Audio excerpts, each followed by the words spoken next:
Hi, I'm Jessica Dunner, and I'm here to read Harry Potter and the Prisoner of Azkaban, Chapter 10, The Marauder's Map. Madame Pomfrey insisted on keeping Harry in the hospital wing for the rest of the weekend. He didn't argue or complain, but he wouldn't let her throw away the shattered remnants of his Nimbus 2000. He knew he was being stupid, knew that the Nimbus was far beyond repair, but Harry couldn't help it. He felt as though he'd lost one of his best friends.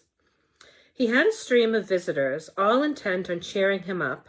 Hagrid sent him a bunch of ear-wiggly flowers that looked like yellow cabbages, and Ginny Weasley, blushing furiously, turned up with a get-well card that she had made herself, which sang shrilly unless Harry kept it shut under his bowl of fruit. The Gryffindor team visited again on Sunday morning, this time accompanied by Wood, who told Harry, in a hollow, dead sort of voice, that he didn't blame him in the slightest. Ron and Hermione only left Harry's bedside at night, but nothing anyone said or did could make Harry feel any better, because they only knew half of what was troubling him. He hadn't told anyone about the Grim, not even Ron and Hermione, because he knew Ron would panic and Hermione would scoff. The fact remained, however, that it had now appeared twice, and both appearances had been followed by near-fatal accidents. The first time, he had nearly been run over by the night bus. The second, fallen 50 feet from his broomstick. Was the Grim going to haunt him until he actually died? Was he going to spend the rest of his life looking over his shoulder for the beast? And then there were the Dementors. Harry felt sick and humiliated every time he thought of them. Everyone said the Dementors were horrible, but no one else collapsed every time they went near one. No one else heard echoes in their head of dying parents. For Harry knew who that screaming voice belonged to now. He had heard her words, heard them scream them over and over during the night hours in the hospital wing while he lay awake, staring at the strips of moonlight on the ceiling. When the Dementors approached him, he heard the last moments of his mother's life, her attempt to protect him, Harry, from Lord Voldemort, and Voldemort's laughter before he murdered her. Harry dozed fitfully, sinking into dreams full of clammy, rotted hands and petrified pleading, jerking awake only to dwell again on the sound of his mother's voice. It was a relief to return on Monday to the noise and bustle of the main school, where he was forced to think about other things, even if he had to endure Draco Malfoy's taunting. Malfoy was almost beside himself with glee at the Gryffindor's defeat. He had finally taken off his bandages and celebrated having the full use of both arms again by doing spirited animations of Harry falling off of his broom. Malfoy spent much of their next potions class doing Dementor imitations across the dungeon. Ron finally cracked, flinging a large, slippery crocodile heart at Malfoy, which hit him in the face and caused Snape to take 50 points from Gryffindor. If Snape's taking defense against the dark arts again, I'm going to be off sick, said Ron, as they headed towards Lupin's classroom at lunch. Check out who's in there, Hermione. Hermione peered around the classroom door. It's okay. Professor Lupin was back at work. It certainly looked as though he had been ill. His old robes were hanging more loosely on him, and there were dark shadows beneath his eyes. Nevertheless, he smiled at the class as they took their seats, and they burst at once into an explosion of complaints about Snape's behavior while Lupin had been ill. It's not fair. He was only filling in. Why should he set us up with homework? We don't know anything about werewolves. 2 rolls of parchment? Did you tell Professor Snape we haven't covered that yet? Lupin asked, frowning slightly. The babble broke out again. Yes, but he said we were really behind. He wouldn't listen. 2 rolls of parchment! Professor Lupin smiled at the look of indignation on every face. Don't worry, I'll speak to Professor Snape. You don't have to do the essay. Oh, no, said Hermione, looking very disappointed. I've already finished it. They had a very enjoyable lesson. Professor Lupin had brought along a glass box containing a hinky-punk, a little one-legged creature who seemed as though he was made of wisps of smoke rather than frail and harmless-looking. "Lures travelers into bogs," said Professor Lupin as they took notes. "You notice the lantern dangling from his hand? Hops ahead. People follow the light, and then—" The hinky-punk made a horrible squelching noise against the glass. When the bell rang, everybody gathered up their things and headed for the door, Harry amongst them. But— "Wait a moment, Harry," called Lupin. "I'd like a word." Harry doubled back and watched Professor Lupin covering the hinky-punk's box with a cloth. "I heard about the match," said Lupin, turning back to his desk and starting to pile books into his briefcase. "And I'm sorry about your broomstick. Is there no chance of fixing it?" "No," said Harry. "The trees smashed it to bits." Lupin sighed. "They planted the whomping willow the same year that I arrived at Hogwarts. People used to play a game, trying to get near enough to touch the trunk. At the end, a boy called Davy Grudgeon nearly lost an eye, and we were forbidden to go near it. No broomstick would have a chance." "Did you hear about the Dementor, too?" said Harry with difficulty. Lupin looked at him quickly. "Yes, I did. I don't think any of us have seen Professor Dumbledore so angry. They have been growing restless for some time, furious at his refusal to let them inside the grounds. I suppose they were the reason you fell ill." "Yes," said Harry. He hesitated. Then the question he had to ask burst from him before he could stop himself. "Why? Why do they affect me like that? Am I just—" "It has nothing to do with weakness," said Professor Lupin sharply, as though he had read Harry's mind. "The Dementors affect you worse than the others because there are horrors in your past that the others don't have." A ray of wintry sunlight fell across the classroom, illuminating Lupin's gray hairs and the lines on his young face. "Dementors are among the foulest of creatures that walk this earth. They infest the darkest, filthiest places. They glory in decay and despair. They drain peace, hope, and happiness out of the air around them. Even muggles feel their presence, though they can't see them. Get too near a Dementor, and every good feeling, every happy memory will be sucked out of you. If it can, the Dementor will feed on you long enough to reduce you to something like itself, soulless and evil. You'll be left with nothing but the worst experiences of your life. And the worst that has happened to you, Harry, is enough to make anyone fall off their broom. You have nothing to feel ashamed of." "When they get near," Harry said at Lupin's desk, his throat tight, "I can hear Voldemort murdering my mum."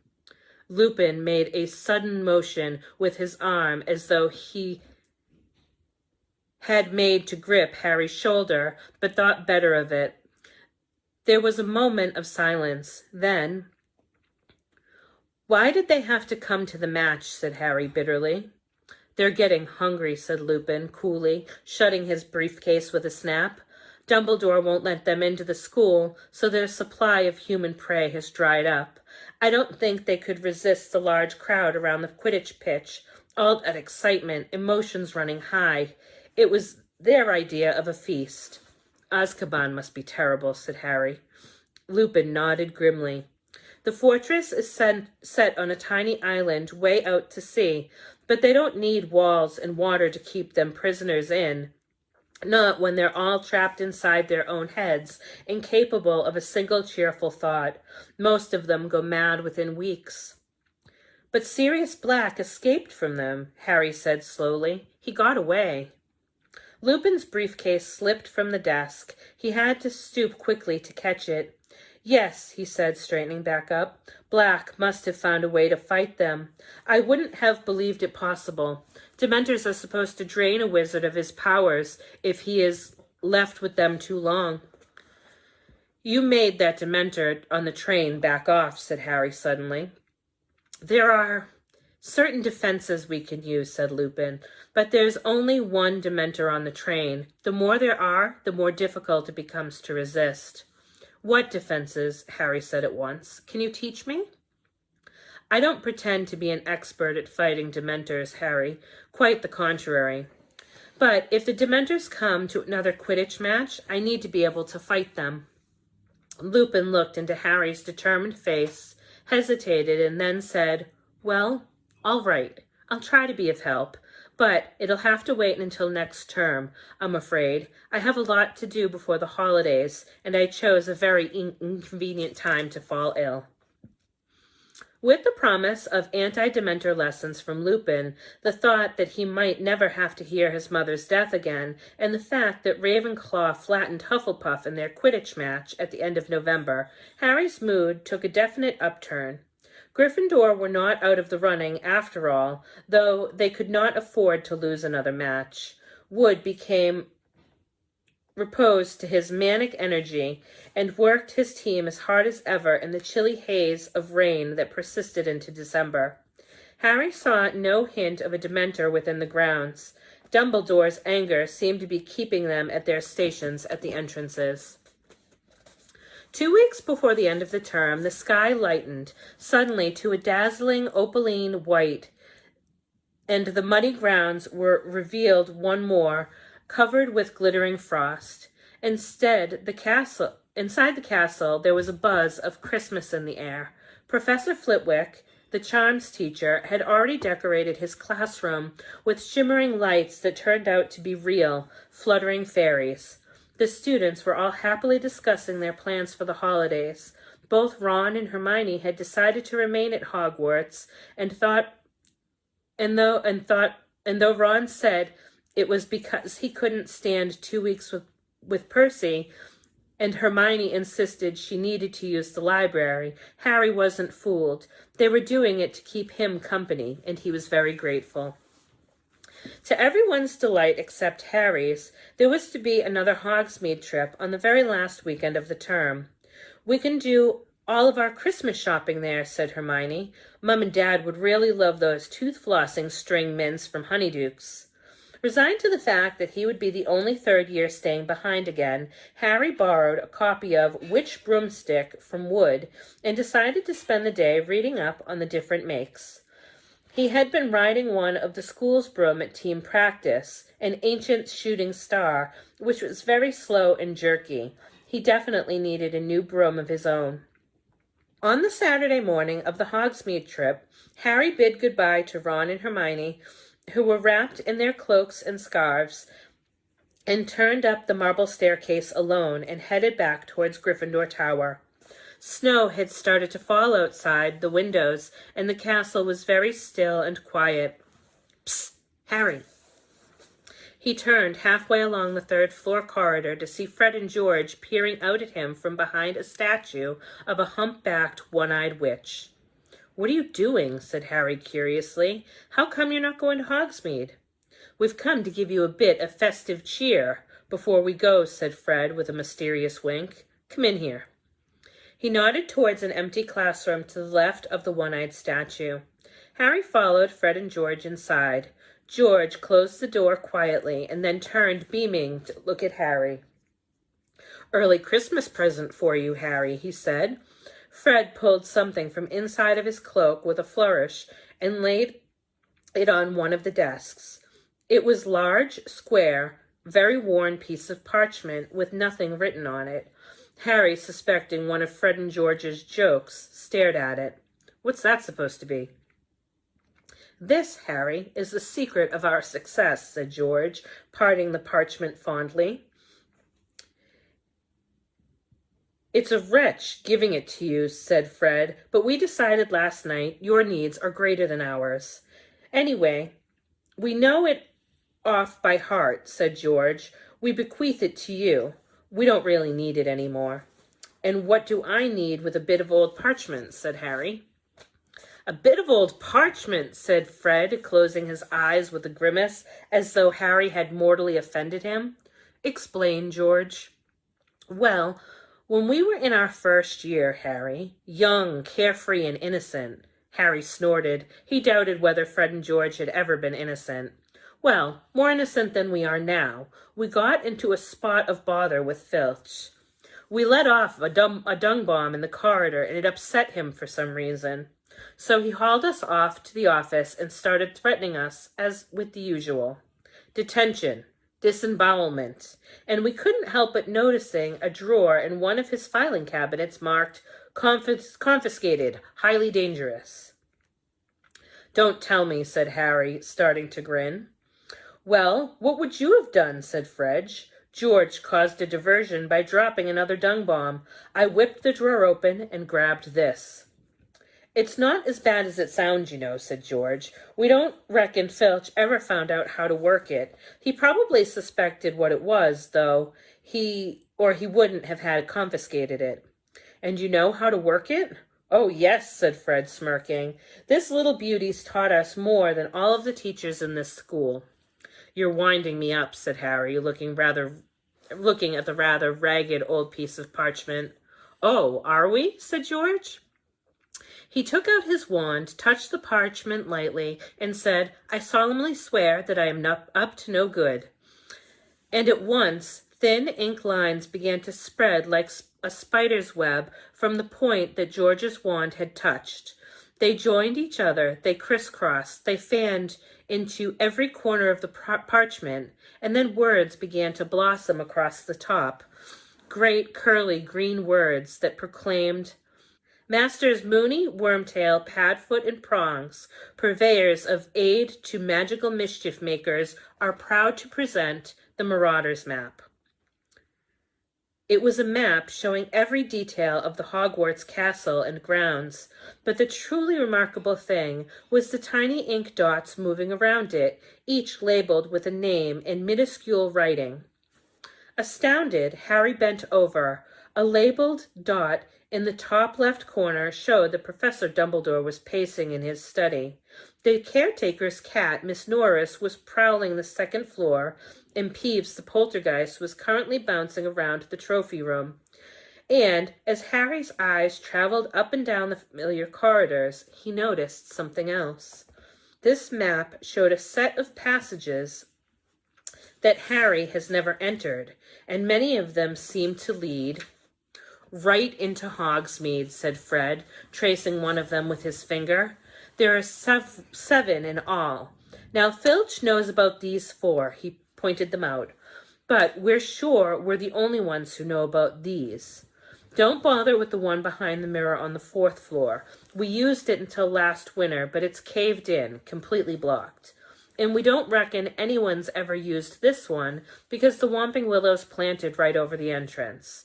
But this one here, this one leads right into the cellar of Honeydukes. We've used it loads of times, and as you might have noticed, the entrance is right outside this room, through that one-eyed old crony's hump. Mooney, Wormtail, Padfoot, and Prongs, sighed George, patting the heading of the map. We owe them so much. Noble men working tirelessly to help the new generation of lawbreakers, said Fred solemnly. Right, said George briskly. Don't forget to wipe it after you've used it, or anyone can read it, said Fred warningly. Just tap it again and say, Mischief managed, and it'll go blank. So, young Harry, said Fred in an uncanny impersonation of Percy. Mind you, behave yourself. See you in Honeydukes, said George, winking. They left the room, both smirking in a satisfied sort of way. Harry stood there, gazing at the miraculous map. He watched the tiny marks, the tiny ink. Miss Norris turned left and paused to sniff at something on the floor. If Filch really didn't know, he wouldn't have to pass the Dementors at all.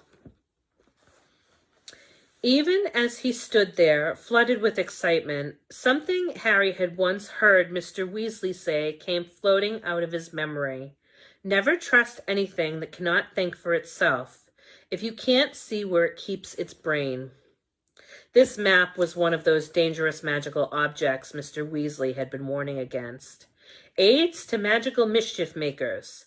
But then, Harry reasoned, he only wanted to use it to get into Hogsmeade. It wasn't as though he wanted to steal or attack anyone. And Fred and George had been using it for years without anything horrible happening. Harry traced the secret passage to Honeydukes with his finger. Then, quite suddenly, as though following orders, he rolled up the map, stuffed it inside of his robes, and hurried to the door of the classroom. He opened it a couple of inches. There was no one outside. Very carefully, he edged out of the room and slipped behind the statue of the one-eyed witch. What did he have to do? He pulled out the map again and saw, to his astonishment, that a new ink figure had appeared upon it, labeled Harry Potter. The figure was standing exactly where the real Harry was standing, about halfway down the third-floor corridor. Harry watched carefully. His little ink self appeared to be tapping the witch with his minute wand. Harry quickly took out his real wand and tapped the statue. Nothing happened. He looked back at the map. The tiniest speech bubble had appeared next to his figure. The inside said, Descendium. Descendium, Harry whispered, tapping the stone witch again. At once, the statue's hump opened wide enough to admit a fairly thin person. Harry glanced quickly up and down the corridor, then tucked the map away, hoisted himself into the hole head first, and pushed himself forwards.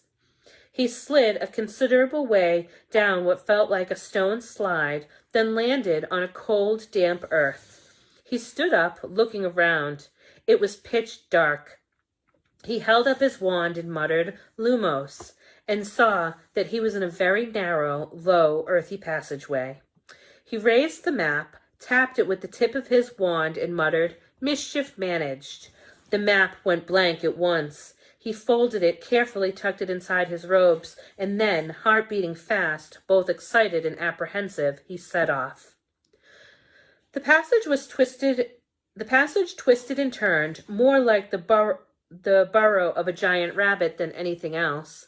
Harry hurried along it, stumbling now and then on the uneven floor, holding his wand out in front of him. It took ages, but Harry had the thought of honeydukes to sustain him. After what felt like an hour, the passage began to rise. Panting, Harry sped up, his face hot, his feet cold. 10 minutes later, he came to the foot of some worn stone steps, which rose out of sight above him. Careful not to make any noise, Harry began to climb. 100 steps, 200 steps. He lost count as he climbed, watching his feet. Then, without warning, his head hit something hard. It seemed to be a trapdoor. Harry stood there, massaging the top of his head, listening. He couldn't hear any sounds above him. Very slowly, he pushed the trapdoor open and peered over the edge. He was in a cellar which was full of wooden crates and boxes. Harry climbed out of the trapdoor and replaced it. It blended so perfectly with the dusty floor that it was impossible to tell it was there. Harry crept slowly towards the wooden staircase that led upstairs. Now he could definitely hear voices, not to mention the tinkle of a bell and the opening and shutting of a door. Wondering what he ought to do, he suddenly heard the door open much closer at hand. Somebody was about to come downstairs. And get another box of jelly slugs, dear. They're nearly cleaned us out, said a woman's voice. A pair of feet were coming down the staircase. Harry leapt behind an enormous crate and waited for the footsteps to pass. He heard the man shifting boxes against the wall opposite. He might not get another chance.